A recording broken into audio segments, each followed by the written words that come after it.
I've really enjoyed the movie. I'm going to begin Thank because I saw an interview with Jemima where she said that you weren't too keen on calling it a romantic comedy. I wondered about when you first got the script, when you first came on board this, what did you define this as? Or do you even define the projects you step into? It's very difficult to define a film till it comes out.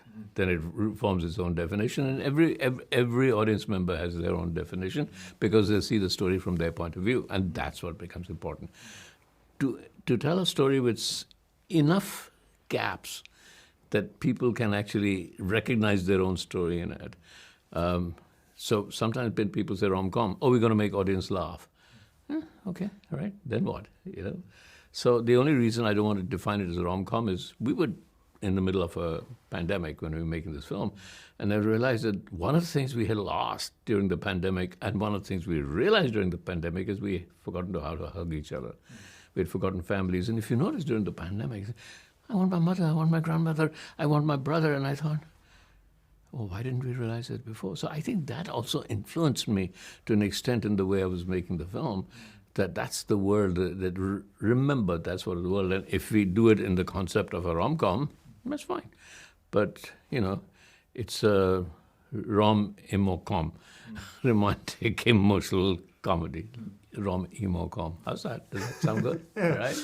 It's like Quinny, it's a new word. Yeah. But I mean, even though it may, it might not be defined necessarily as a rom-com in your eyes, but is a film that has got romance, has got comedy. I was just wondering, a lot of times you see films where one kind of is more than the other, and they kind of need both of them to work. I just wondered about the balancing of tonality for you when you're kind of making this, to make sure that it did deliver on the laughs, but also on the sort of socio-political elements and on the more profound elements and the poignancy.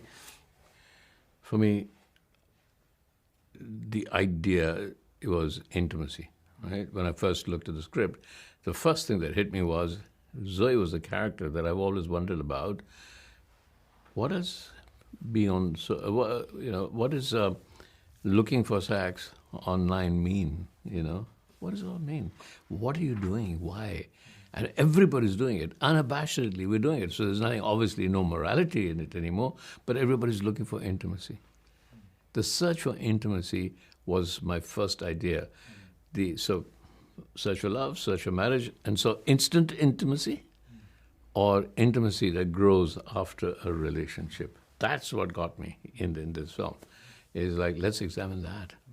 I want to ask you about what sort of stood out for you most from Jemima's screenplay as well. And what you think allowed her to do this, the culture and the characters sort of justice in this instance? Well, Jemima's opened her heart out, which is a difficult thing to do, reveal yourself. And I saw her revealing herself, a little bit by little. She revealed herself, her own self in it, and I saw that. And that's why I picked it up. And I saw that she's gone to a certain extent in revealing herself. Now let me get some actors in, let me bring myself in, and ask the actors to reveal themselves. Each actor, then gradually each character reveals themselves, and let's see what we come up with at the end. I thought it was two wonderful leading performances. I just interviewed the two of them before, and they've known each other for sort of 14 years. So they've got that natural chemistry and sort of bond. Did you have to see them together on screen at all, or in like a sort of screen test to sort of be sure that they'd be right, or can you trust your instinct on those? I always trust my instincts. I did a little screen test, a little kind of audition with Shazad. But that was just a little one. But we heard him.